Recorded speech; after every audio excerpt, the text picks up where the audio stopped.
Control is a game about the lies we tell ourselves. We play as Jess Faden, a woman searching for her lost twin brother, a woman involved in a horrible childhood accident where the discovery of an incomprehensible, almost magical item resulted in the disappearance of every adult in her hometown. We wander into a government office called the Federal Bureau of Control, the agency that stole our brother from us. We spend the game exploring an infinitely massive building, discovering objects of power and altered items, and fighting a hostile force of nature called the Hiss, all to rescue our brother. To understand the philosophy of Control, you must first look not to the story of the game, but to its setting. The world of Control is a direct homage to the online creative writing community called the SCP Foundation, the Bureau's motto nearly quoting the website with their own slogan, Secure, Contain, Control. In both SCP and in the FBC, mundane objects take on paranatural abilities. A coffee thermos, a rubber duck, a floppy disk, or even an airplane can suddenly exhibit seemingly magical powers.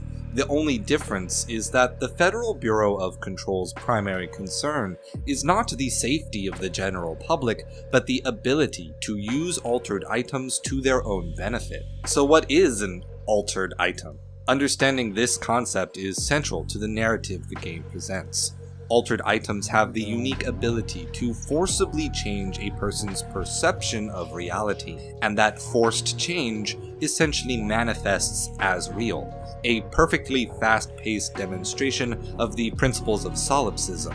In Dr. Darling's video file titled Altered Items, he explains that altered items are first changed through humanity, through their beliefs and imaginations, when an item takes on enough importance in the collective unconscious of society. In other words, an object of worship. And when I say objects of worship, I literally mean mundane, cluttering stuff that takes on meaning and control in our lives the moment we interact with it. In Jacob Geller's video, The Intimacy of Everyday Objects, he explores how our physical interaction with objects in the games Half-Life Alyx and Florence become in equal parts empowering and harrowing, and eventually come to represent the value of the lives that possess those objects. He likens these kinds of games to an evolution of still life paintings, expressive attempts to capture how life relates to the objects in it. However, when I watched this video, I couldn't help but think, are we praising the life the bowl of fruit represents, or has the art caused us to worship the bowl of fruit? Beyond being powerful, these altered items also possess a sort of consciousness of their own. As described by the former director Trench in the Panopticon proposal document and Hotline dialogue, altered items like to be praised. They like to be put on to pedestals and admired. It doesn't stop an item's power so much as it keeps them calm, placated, happy. Each item that we find in-game comes with not only an approximate description of where it was from and what it does, but also when it was made and when its abilities were discovered. Most items, at minimum, formed in the 20th century, while the story takes place in the 21st century. This dynamic of what objects obtain power demonstrates a factor of time for mundane objects to take on a level of significance necessary to change. From these pieces of information, we can surmise that altered items are given power when idolized by people or culture. People give the items power, and then these items hold power over us. In ancient Byzantium, a long-standing debate in the Christian religion was solidified between two factions, the iconoclast and the iconoclasts.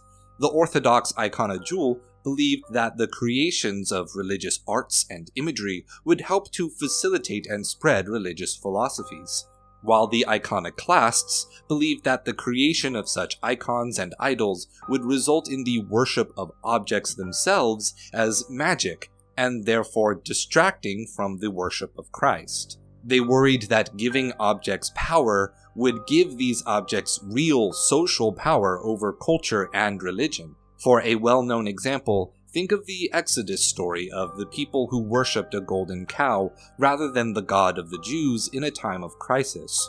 Ultimately, the iconojewel won out, and iconoclasm was judged heresy, but that does not mean the question should not still be asked today. Is it right to have objects of worship? Control is a game that supports the iconoclast philosophy by demonstrating a world where objects of worship literally assert that power over people. First, Polaris, who influences Jess Faden to go to the FBC not to find her brother, for whom she has searched for years, but to free Polaris when Dr. Darling captured her. Second, the service weapon, our first object of power, forces whoever is bound to it to serve the oldest house, and thus also serve as the director of the FBC.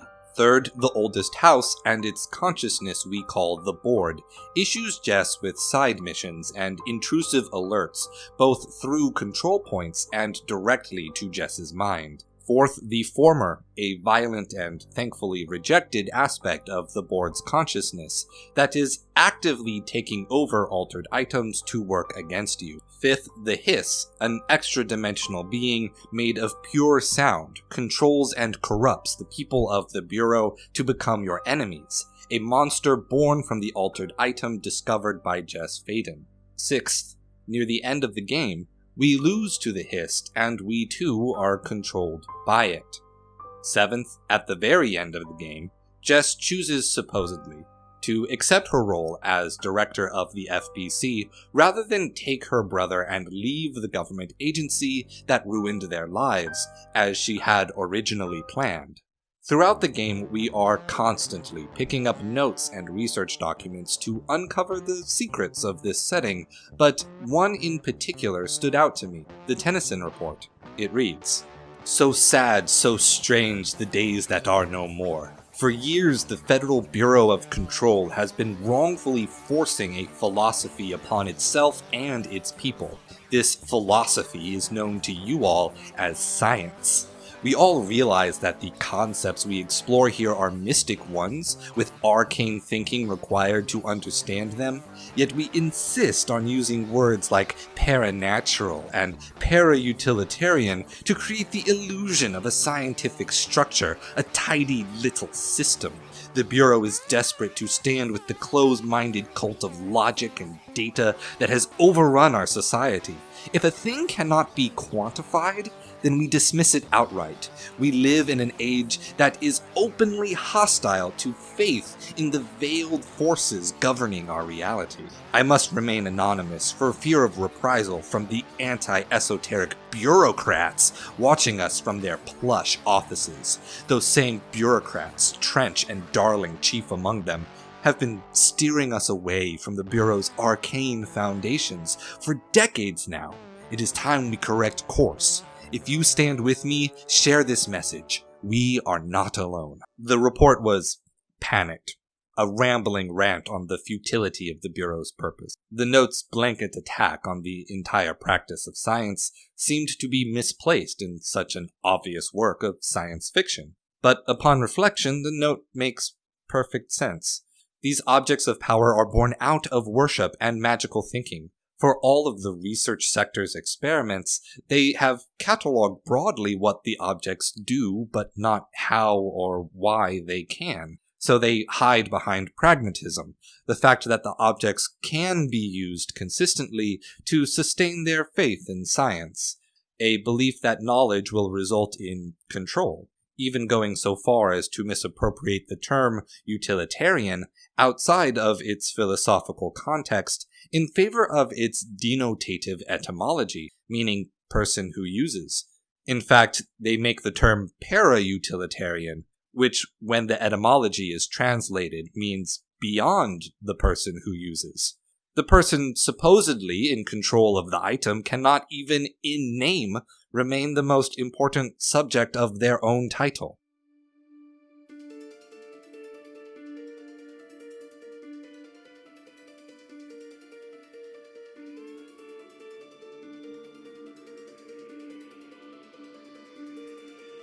The The game posits that science cannot hope to quantize ideas that base themselves in irrationality and the esoteric, that even systematized knowledge cannot hope to wrest power from people who have given up control to objects of worship, and that scientism, turning science into an object of worship, will not overcome this problem. Rather, the game asserts that the only way to maintain control is to not play the game, that the only way to maintain the self is to side with the iconoclasts and not give up your power to the idols.